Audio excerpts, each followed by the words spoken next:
I'm here with Bill, the Harvester Woolen. Bill, tonight you find yourself up against a bit of a monster of a man, Tim the Governor Absalom. How do you feel about that, and what are you going to bring to the fight? Well, John, just with 2 hands, and if he crosses my path, I'll cut him down to size. The Governor versus the Harvester. An immovable object meets an irresistible force. This one is going to be one to stay up for. I'm here with Tim, the Governor Absalom, a monster of a man. Now, Tim, when you first came down the club, you said you were interested in fighting some northern monkeys.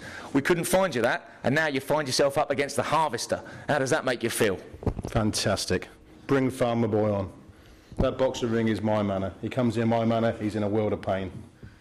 He's on the manor. Is he a slag? We're going to find out.